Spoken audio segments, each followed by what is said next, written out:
Meus caros irmãos e amigos, professores e alunos da Escola Bíblica Dominical, pastores e companheiros de ministério, irmãos e irmãs que sempre nos acompanham neste canal, e você que está nos conhecendo hoje, eu vos saúdo com a santa e gloriosa paz do nosso amado Salvador Jesus Cristo. Eis-nos aqui para darmos continuidade ao estudo do primeiro trimestre de 2024.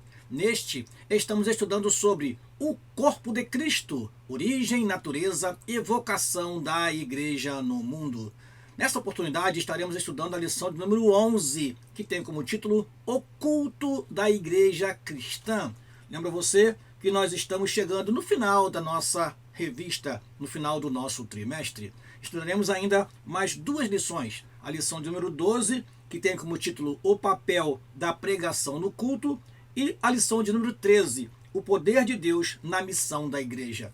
Quero lembrar você que as lições anteriores, da primeira lição até a 10ª lição, estão disponíveis para você, meu caro professor e aluno, para que você possa aproveitar, rever e, quem sabe, utilizar no culto de doutrina, utilizar em uma pregação algum material que nós deixamos para você. Quero agradecer a todos vocês que estão no nosso canal e têm compartilhado o nosso vídeo com outros irmãos e irmãs. É um prazer ouvir irmãos e irmãs que estão sempre nos encontrando nas igrejas e dizendo que assiste a nossa aula, que a nossa aula tem contribuído para que a aula que ele ministra seja melhor. Isso é muito bom, meus amados irmãos. Ver professores com anotações do que nós falamos aqui, prontos para ministrar a sua aula no domingo, é um prazer saber que estamos contribuindo com a Escola Bíblica Dominical, com uma aula mais consistente, de acordo com o conteúdo que é trazido pela CPAD para nós, através da revista. Prosseguindo então, vamos fazer uma oração ao nosso Deus,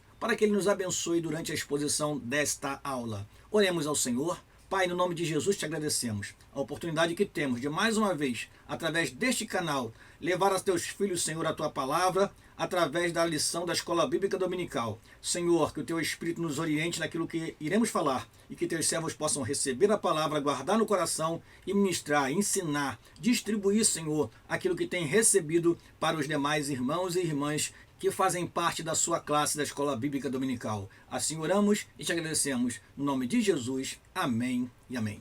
Vamos então, irmãos, começar a nossa aula e nós sempre começamos com o nosso texto áureo. O nosso texto áureo se encontra na primeira carta que o apóstolo Paulo escreveu aos Coríntios, no capítulo 14, o versículo de número 26. Este versículo diz o seguinte: Que fareis, pois, irmãos, quando vos ajuntais? Cada um de vós tem salmo, tem doutrina, tem revelação, tem língua, tem interpretação. Faça-se tudo para edificação. Repetindo: Que fareis, pois, irmãos, quando vos ajuntais? Cada um de vós tem salmo, tem doutrina, tem revelação, tem língua, tem interpretação.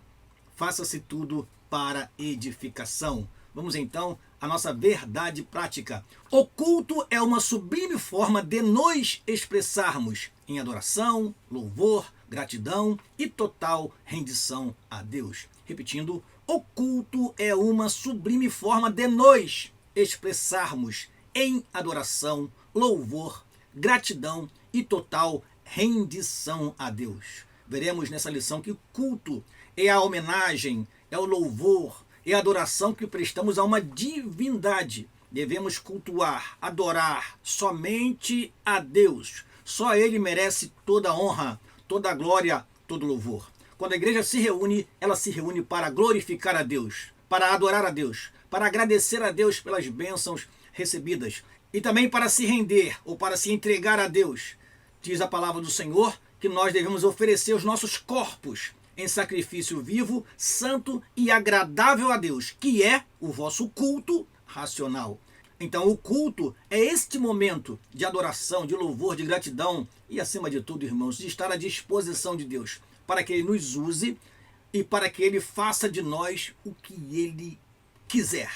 O culto é uma oportunidade que Deus tem para falar com a sua igreja, para levantar missionários, para despertar pessoas. O culto é a oportunidade que a igreja tem de ganhar almas, de ter vidas sendo libertas, curadas, de ter batismo no Espírito Santo.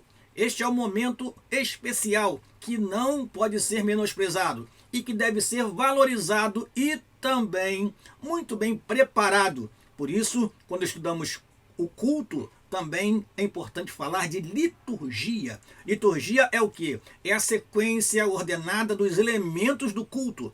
Não podemos perder isso de vista. Não podemos fazer uma liturgia muito fechada, mas também não pode ser completamente aberta, de modo que não haja objetivo naquele culto. Então, é importante falar do culto e também lembrar da liturgia, ou seja, como preparamos e desenvolvemos um culto de adoração a Deus. Prosseguindo, vamos à leitura bíblica em classe, que está na carta de Paulo aos Efésios, capítulo 5, versículo 15 a 21, o texto que diz o seguinte: portanto, vede prudentemente como andais, não como nécios, mas como sábios, remindo o tempo, porque os dias são maus. Pelo que não sejais insensatos, mas entendei qual seja a vontade do Senhor. E não vos embriagueis com vinho, em que há contenda, mas enchei-vos do Espírito, falando entre vós com salmos e hinos e cânticos espirituais, cantando e salmodiando ao Senhor no vosso coração, dando sempre graças por tudo a nosso Deus e Pai, em nome de nosso Senhor Jesus Cristo, sujeitando-vos uns aos outros no temor de Deus. Vamos então aos objetivos da nossa lição. Primeiro objetivo, identificar a natureza do culto a Deus. Segundo objetivo, compreender o genuíno propósito do culto cristocêntrico, ou seja, o culto que tem Cristo como personagem principal. A igreja cultua e adora a Deus. A igreja cultua e adora aquele que merece toda honra, toda glória e todo louvor. Fugindo disso, não é culto cristão. Pode ser outra coisa, um show, uma apresentação de um artista, mas culto a Deus é culto onde Deus está sendo realmente adorado com palavras, com gestos, com louvores e com atitudes também. Por isso, tudo no culto deve ser para a glória do Senhor. E por último, o último objetivo, enfatizar a primazia das Escrituras e a importância da adoração entusiástica na liturgia pentecostal. Estes, pois, são os 3 objetivos da nossa lição. Vou repetir: identificar a natureza do culto a Deus, compreender o genuíno propósito do culto cristocêntrico e, por último, enfatizar a primazia das Escrituras e a importância da adoração entusiástica na liturgia pentecostal. Vamos então à introdução da nossa lição, e neste momento sempre lembramos a você que tenha nas suas mãos aí uma canetinha, que tenha nas suas mãos a revista da Escola Bíblica Dominical e que, se possível, tenha aí à sua mão também um exemplar da Palavra de Deus, da Bíblia Sagrada, para que você possa anotar os versículos, as observações que fazemos no texto. É importantíssimo isso que eu vou dizer agora. Professor da Escola Dominical, ele não pode chegar com a revista sem nenhuma anotação, com uma revista sem nenhum rabisco, com a revista e a lição não manuseada. É preciso ler, e a leitura deve ser feita no mínimo 3 vezes, uma leitura rápida da lição, depois você faz uma leitura fazendo as suas anotações, sublinhando, escrevendo se for necessário, e quem sabe num dia antes da aula, você dá aquela lida, observando aquilo que você destacou durante a semana. É importantíssimo que o professor chegue diante da classe com a revista com destaques, com anotações. Portanto, aqui estamos para ajudar você, caro professor e aluno, a destacar alguns pontos. É claro que você tem toda a liberdade de preparar a sua aula, mas nós estamos aqui para oferecer a você a nossa argumentação e os nossos comentários, que com certeza irão te ajudar no momento da exposição. Vamos então à nossa introdução. Diz assim a nossa revista: nesta lição vamos estudar o culto cristão sob diferentes aspectos, pois precisamos conhecê-lo em sua natureza. Aqui veremos que o culto é santo e, por isso, deve ser solene. Assim também mostraremos que a glorificação de Deus e a edificação da igreja são os propósitos sublimes do verdadeiro culto cristão. E, por último, mostraremos que todo culto também tem um ritual. No contexto da igreja cristã, destacaremos o papel da Bíblia e da adoração entusiástica na dinâmica pentecostal. Muito se fala até nos nossos dias que o culto pentecostal não é organizado, que o culto pentecostal é um culto bagunçado, mas o movimento pentecostal, você vai ver nessa lição, tem dado grande importância ao ensino da palavra, à Bíblia, à pregação e também ao bom uso dos dons espirituais. De forma que, como toda religião tem seus exageros, nós também, como evangélicos, temos nossos momentos de êxtase, temos nossos momentos que nós levantamos a nossa voz, mas isso não quer dizer que o culto pentecostal é um culto bagunçado. Não. Paulo vai orientar os coríntios a ter um culto pentecostal onde o Senhor teria liberdade de trabalhar na igreja e, através daquela adoração, através do movimento pentecostal que acontecia lá em Corinto, como acontece em nossos dias, a igreja fosse edificada. Este é o grande objetivo do culto para nós. Enquanto nós adoramos e louvamos a Deus, enquanto nós glorificamos a Deus, nós somos edificados através do culto que nós prestamos ao nosso Deus. Amém?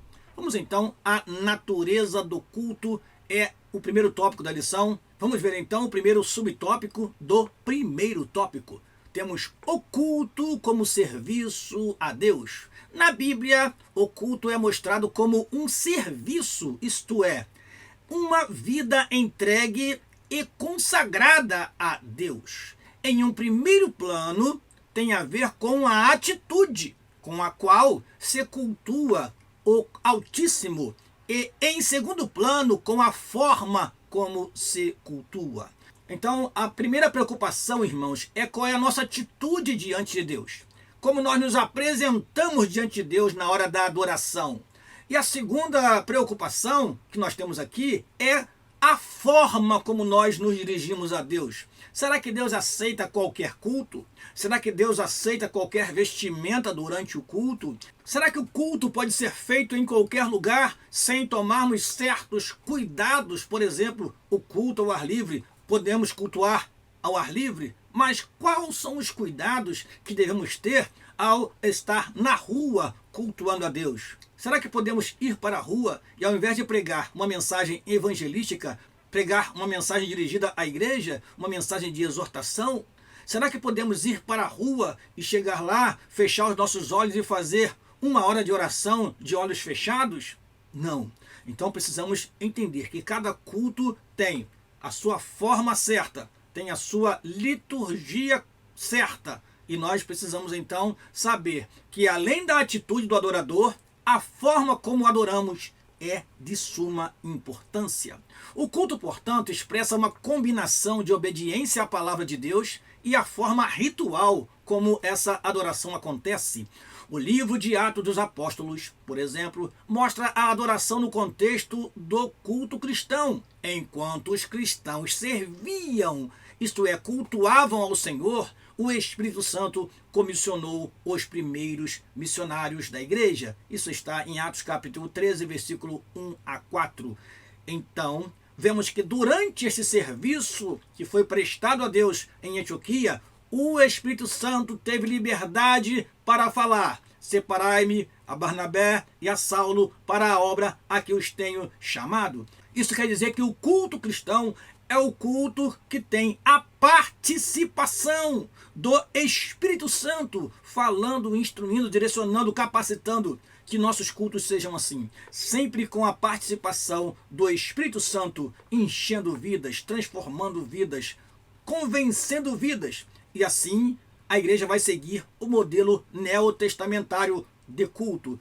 Aliás, no final deixaremos uma tela para você com os 3 primordiais elementos do culto neotestamentário. Aguarde aí, está lá no final, antes da conclusão. Vamos então ao segundo subtópico do primeiro tópico. O culto deve ser solene. Por solene, nos referimos ao que traz respeito e é majestoso. Culto, meus amados irmãos, é algo que nós estamos apresentando ao Deus que criou todas as coisas, que sustenta todas as coisas pelo seu poder, que criou o universo, os anjos, e que merece uma adoração solene, majestosa. Olha o que diz o nosso comentarista. Isso significa que tanto o conteúdo como a maneira de se cultuar são importantes. O conteúdo é o que eu faço e a maneira é como faço. Ora, eu vou cantar um louvor, mas como cantar? Ora, chegou o momento de pregar. Sim, vou pregar a palavra, mas como pregar? Assim, devemos nos preocupar com conteúdo e com maneira, ou conteúdo e forma. No jornalismo temos algo muito interessante sobre conteúdo e forma. Quando um âncora de um jornal vai transmitir uma mensagem triste, ele transmite com voz baixa, ele transmite de forma pausada. Mas quando vai falar de um clube que venceu o campeonato, ele fala de forma vívida, ele fala de forma eloquente, porque é uma notícia que precisa ser transmitida daquela forma. Assim também podemos aprender, meus amados irmãos, em determinadas reuniões, por exemplo, no culto fúnebre. Ora, como falar num culto fúnebre? Podemos ser eloquentes em um culto fúnebre? Cabe falar em línguas estranhas, tendo ali à sua frente uma pessoa que está prestes a ser levada para a cova? Então, é preciso aprender que conteúdo e forma, conteúdo e maneira precisam ser trabalhados para que não sejamos mal interpretados, mal vistos e até imprudentes diante de algumas situações. Vamos lá? Por isso o culto não pode ser destituído de significado nem realizado de qualquer jeito. Não por acaso, o apóstolo Paulo expõe princípios que regulamentaram o culto na igreja de Corinto. Do capítulo 12 ao capítulo 14 da primeira carta escrita aos Coríntios, Paulo está regulamentando o culto, colocando as coisas no seu devido lugar. Isso deixa claro que há uma ordem a ser observada na liturgia cristã. Para isso, temos na Bíblia o parâmetro para o bom ordenamento do culto. Por exemplo, aos Coríntios, o apóstolo destacou o seguinte: mas faça-se tudo decentemente e com ordem. 1 Coríntios capítulo 14, versículo 40.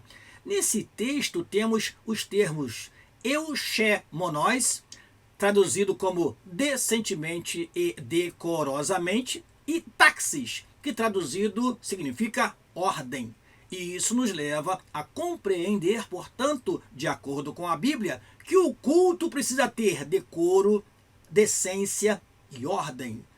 Talvez você já conheça a palavra decência e ordem, e eu trouxe para você uma palavra que pode ser estranha para o cara professor ou aluno da escola dominical.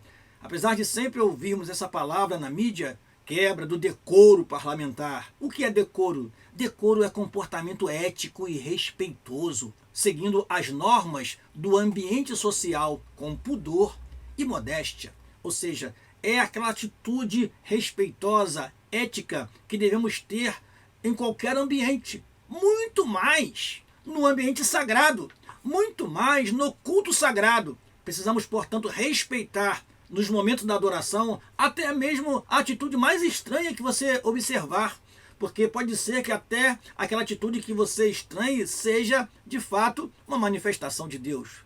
Agora, para isso existe o discernimento de espírito. Então é preciso ter muito cuidado para não sermos desrespeitosos com ninguém e termos um comportamento ético disciplinar, exemplar, para que todos que estão ali presentes neste culto possam adorar a Deus com espontaneidade, com liberdade, sem ter alguém que cerceie a sua liberdade de adorar e de louvar ao Senhor. Terceiro subtópico do primeiro tópico: o culto é santo. A santidade de Deus é afirmada por toda a Bíblia. Dessa forma, nada que fosse profano deveria fazer parte do culto e da vida de quem o praticava no Antigo Testamento. Assim, o limite entre o santo e o profano deveria ser mantido. Para isso tínhamos, por exemplo, no tabernáculo, meus amados irmãos, as cortinas. As cortinas serviam de separação, acesso restrito. O que é imundo fica do lado de fora. era preciso se purificar para entrar no lugar santo. O sacerdote não poderia entrar no lugar santo sem antes se purificar. Deus é santo e o culto a ele deve ser um culto santo. Não deve se misturar, irmãos, o santo com o profano. Hoje nós estamos vendo por aí, meus amados irmãos, pessoas que vão aos púlpitos e cantam trechos de músicas mundanas. Pessoas que vão aos púlpitos e pegam a música original mundana e colocam uma letra evangélica, e aí nós temos uma versão de uma música que é cantada lá fora e também na igreja, só muda a letra.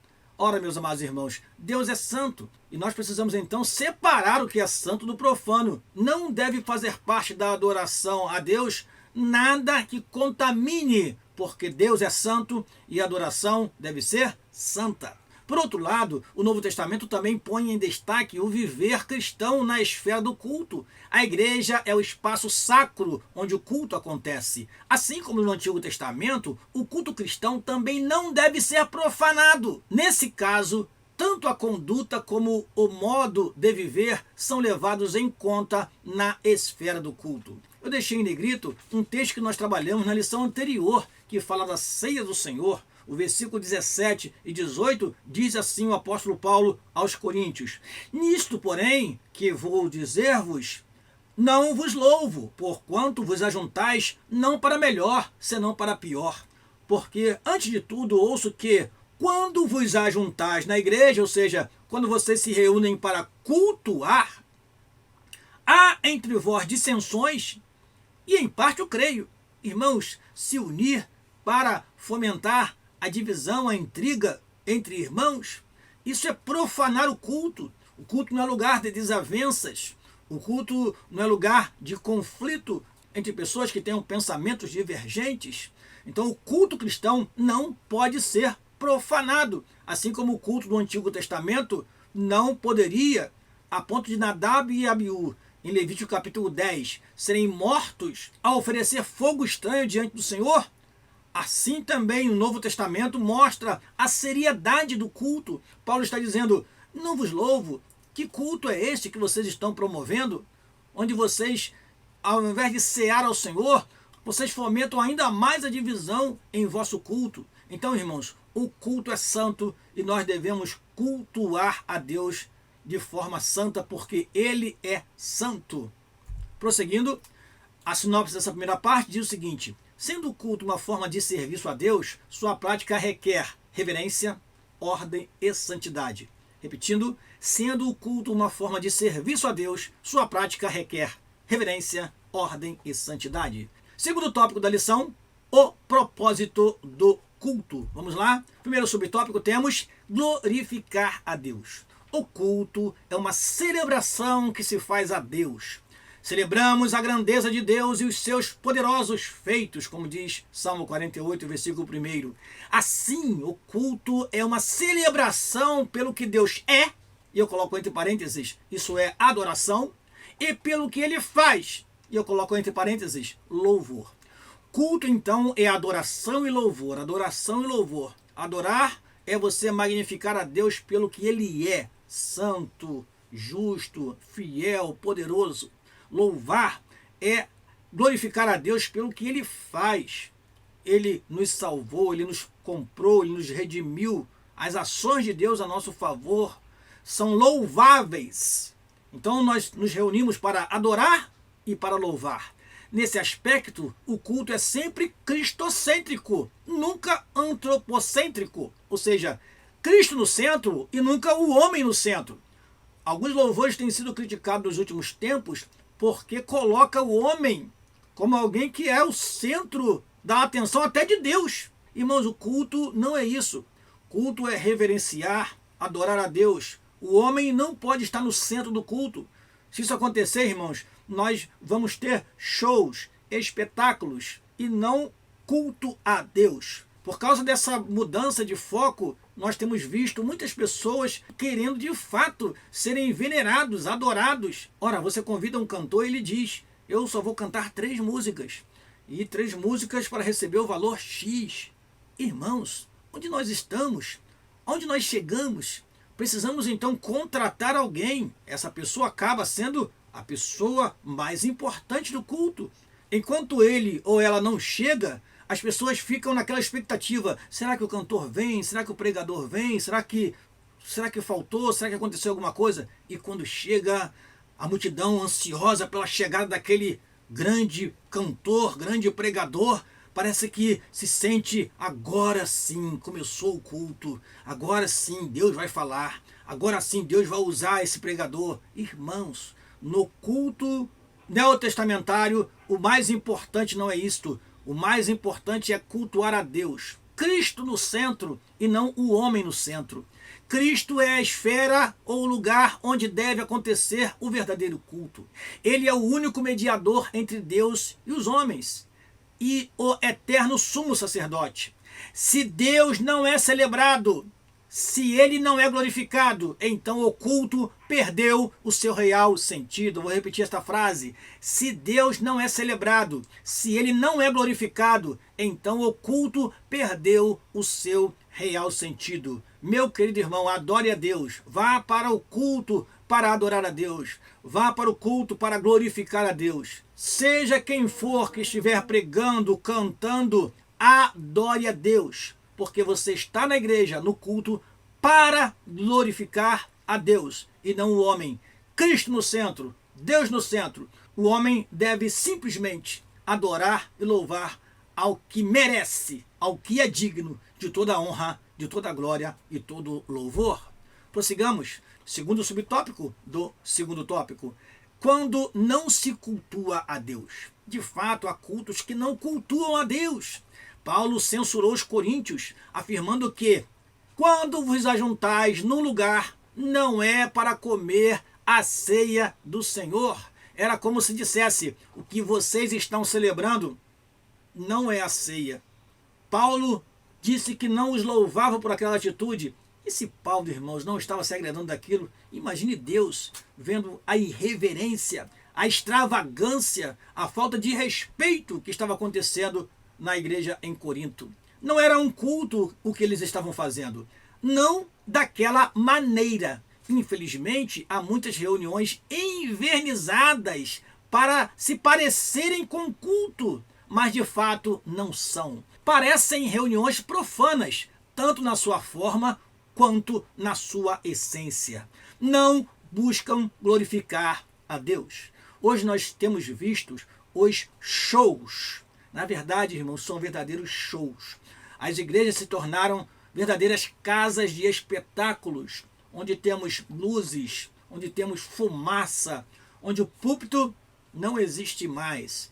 E ali temos apenas um palco, uma plateia aguardando aquele cantor, aquela cantora.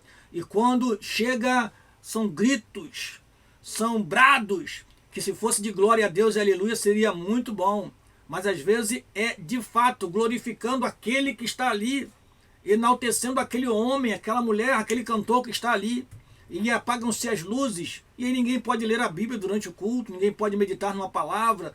Aliás, algumas igrejas você nem pode levar a Bíblia, porque em momento algum você vai conseguir ler a Bíblia durante o culto. Até mesmo na hora que o pregador ele vai ministrar, a luz da plateia, a luz da nave do templo não é acesa, somente ele lê a Bíblia.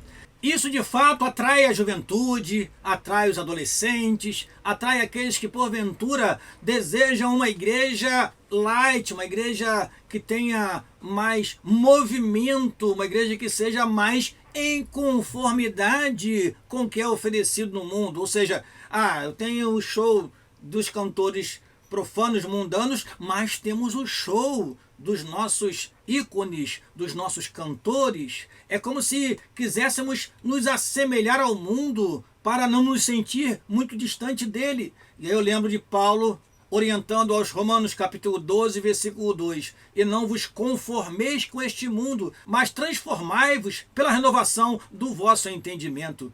Que Deus tenha misericórdia de nós, que nós, eu e você, continuemos participando de reuniões onde Deus verdadeiramente seja glorificado e cultuado. Prosseguindo, Terceiro subtópico do segundo tópico, edificar a igreja. Um dos propósitos principais do culto é trazer edificação, crescimento, amadurecimento à igreja.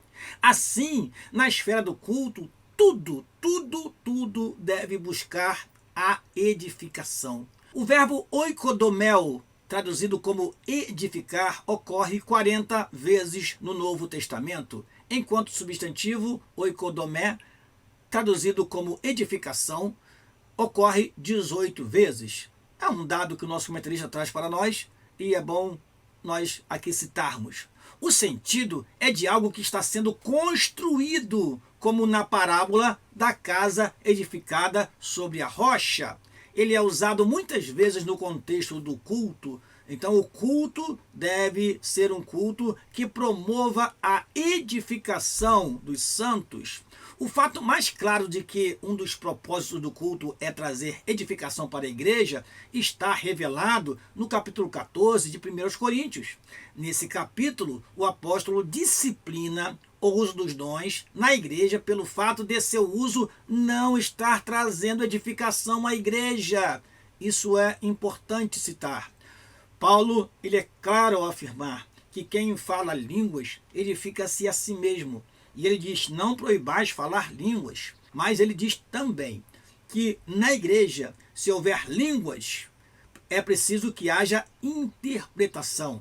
Por isso, Paulo corrige os coríntios, porque eles estavam exagerando no uso das línguas estranhas e aquilo estava trazendo confusão, ao invés de trazer edificação. E Paulo chega a dizer, Deus não é Deus de confusão. Assim, diz nosso comentarista, aquele que falava línguas na esfera do culto público deveria interpretar para que a igreja fosse edificada.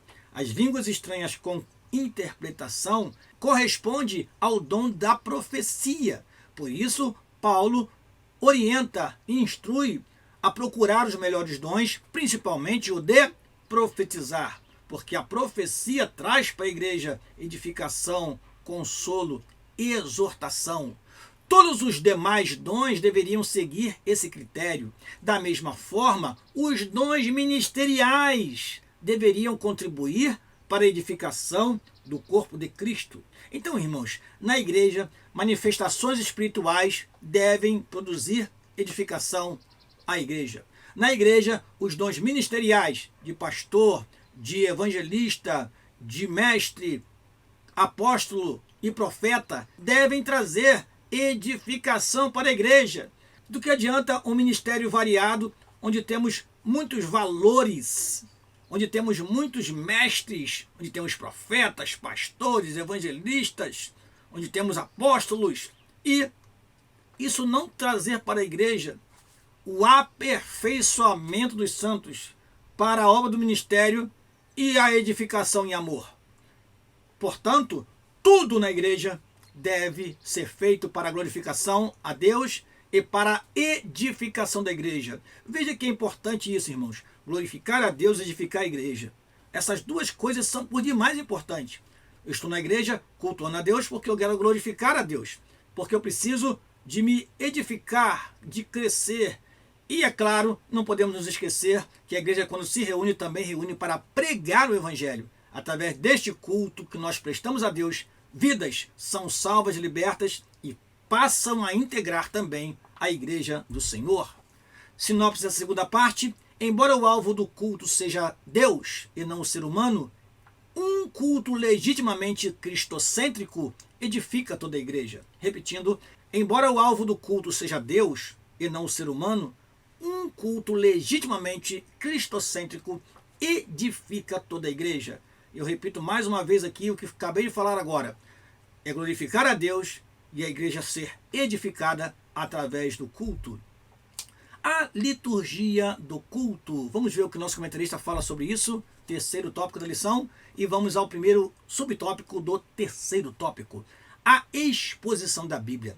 Aqui ele já começa a se referir ao movimento pentecostal, a nós, os assembleianos e demais grupos pentecostais que acreditam na manifestação espiritual durante o culto.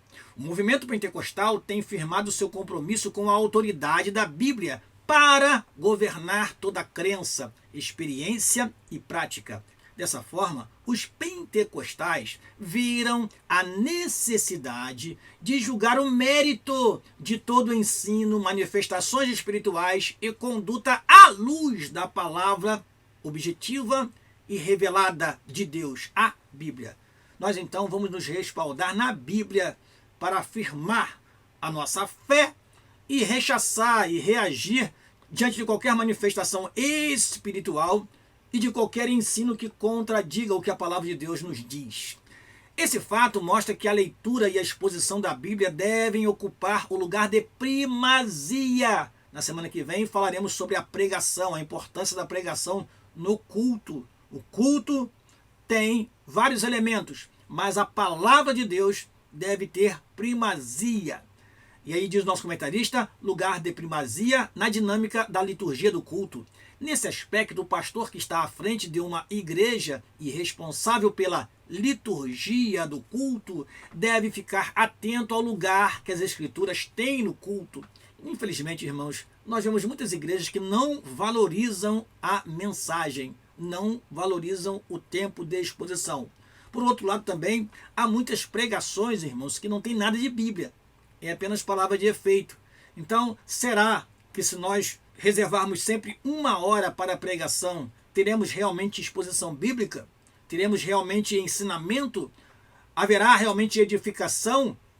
Quem, pois, trará para nós uma palavra que verdadeiramente traga edificação, que traga crescimento para a igreja? Então é preciso reservar um tempo para a mensagem? Sim, mas é preciso que essa mensagem seja bíblica, cristocêntrica, principalmente evangelística e, quem sabe, uma palavra que traga também alento para a igreja do Senhor Jesus Cristo. Então é preciso que, nesse momento, os dons ministeriais trabalhem de uma forma que promova o crescimento, a edificação. A primazia da palavra, sim, mas tem que ter realmente palavra de Deus nas mensagens. O Senhor Jesus, nosso maior exemplo, fez da exposição das Escrituras a base do seu ministério. Escrevendo sobre a liturgia do culto na igreja de Corinto, o apóstolo Paulo pôs a doutrina e instrução como uma das necessidades da igreja. É o que diz lá no nosso texto áureo, você pode conferir aí. Diz assim, quando vos ajuntais, cada um tem salmo, tem doutrina, tem revelação, tem língua, tem interpretação. Aí está a doutrina, o ensino. Encontramos esse mesmo apóstolo, juntamente com seu companheiro Barnabé, expondo e ensinando a palavra de Deus. Em Atos capítulo 15, versículo 35, da mesma forma, o apóstolo ficou em Corinto durante muito tempo, expondo as Escrituras. Amados irmãos, a mensagem que mais carecemos nos nossos dias é a mensagem expositiva, é aquela que o pregador pega um texto sagrado e disseca aquele texto sagrado.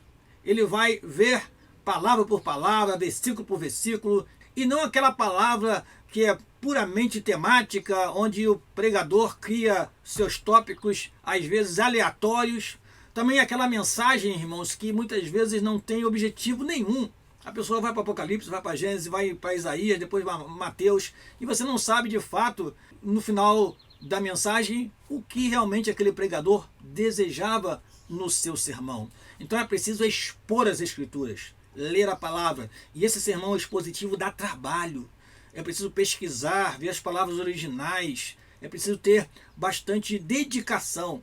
Portanto, é importante ter a Bíblia como elemento principal do culto, sim, mas que seja realmente uma exposição da palavra de Deus e não palavras de efeito, gritos e pessoas que simplesmente porque viu o poder de Deus cair, dizem, como já ouvi uma vez um pregador dizer, eu nem vou pregar mais porque Deus já está trabalhando na igreja. Não, irmãos, o poder de Deus deve ser derramado na igreja durante todo o culto, não é só na hora da mensagem.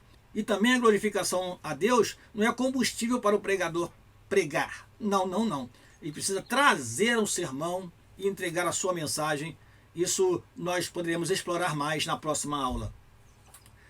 Terceiro subtópico do terceiro tópico. O lugar da adoração no culto pentecostal. Um grande teólogo pentecostal, nosso comentarista cita aqui, William Menzies, destaca o lugar que a adoração tem entre os pentecostais? De acordo com ele, desde o começo, os pentecostais foram conhecidos no mundo todo pelas reuniões de culto alegres e ruidosas. Isso era visto nas reuniões de oração, nas quais todos os presentes coletiva e eloquentemente derramavam o coração perante Deus em oração e louvor. Isso também acontece no levantar das mãos como resposta à percepção de que Deus se faz presente.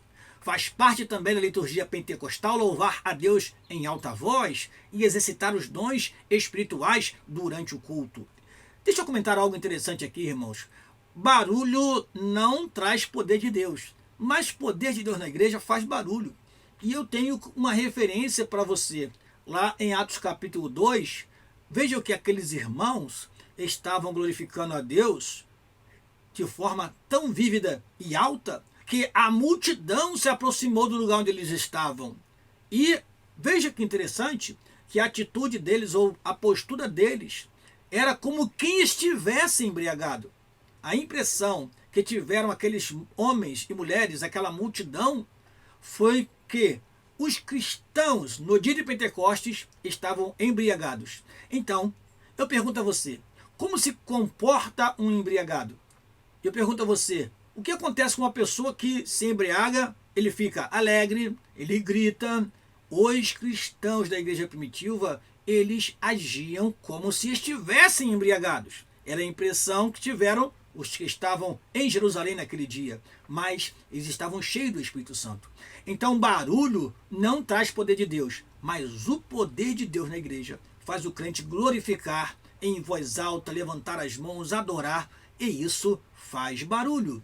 Nós, pentecostais, oramos todos no mesmo momento, enquanto algumas igrejas a oração é feita de forma diferente. Um ora e outros apenas dizem amém, amém. Mas nós, desde o início, nos acostumamos já com a oração feita por todos. Uma noite de vigília, por exemplo, quando todos oram ao Senhor. Imagine se durante uma vigília uma pessoa somente orar e outros ficarem dando amém. Com certeza, na metade da noite, alguns irmãos já estarão arrebatados no sentido de estar dormindo mesmo. Então é necessário entender que o movimento pentecostal assim nasceu e assim irá se manter até o arrebatamento da igreja. Vamos então à sinopse dessa última parte? O culto pentecostal segue o modelo de liturgia neotestamentária, com expressão fervorosa de adoração e primazia ao ensino da palavra. Repetindo, o culto pentecostal segue o modelo de liturgia neotestamentária, com expressão fervorosa de adoração e primazia ao ensino da palavra. Eu trouxe para você este acréscimo, meu querido irmão, irmã, professor e professora, aluno e aluna da Escola Bíblica Dominical, 3 elementos primordiais do culto neotestamentário.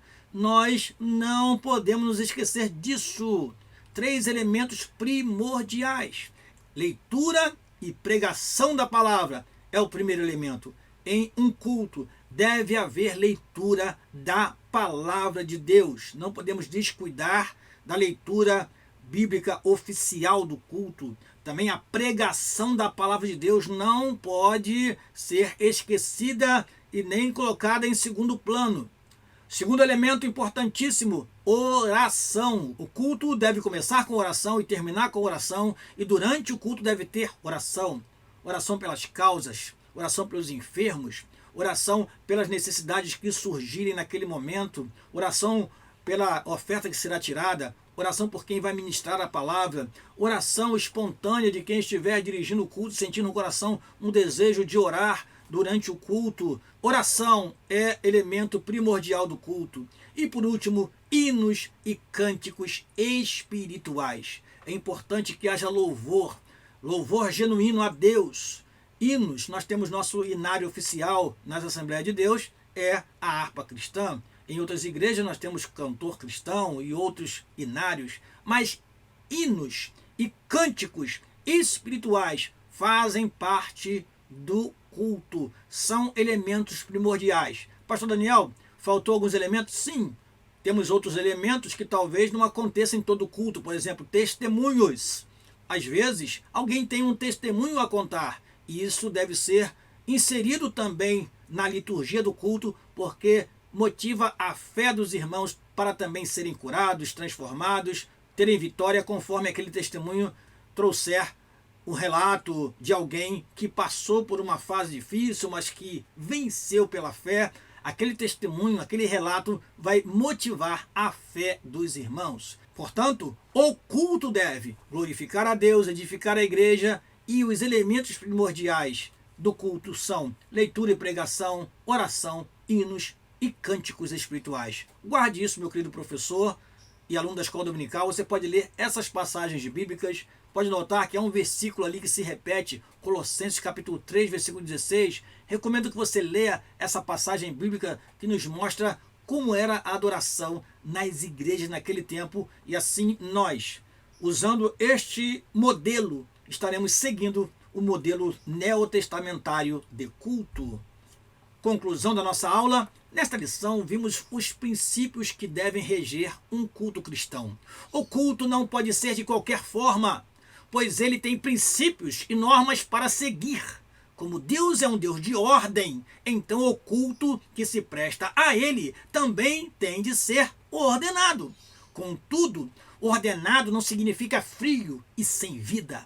O culto deve ser um momento de celebração, alegria e dinamizado pelo Espírito Santo. Amém? Não perca a 12ª lição do primeiro trimestre de 2024, quando estudaremos sobre o papel da pregação no culto. Eu conto com você aqui na próxima semana. Deus abençoe você, meu caro professor, que você possa preparar a sua aula e expor esta lição no dia 17 de março de 2024, de maneira que seus alunos participem, aprendam e assim prestemos a Deus um culto genuíno, santo, agradável, e assim ele receba nos altos céus a nossa adoração e o nosso louvor.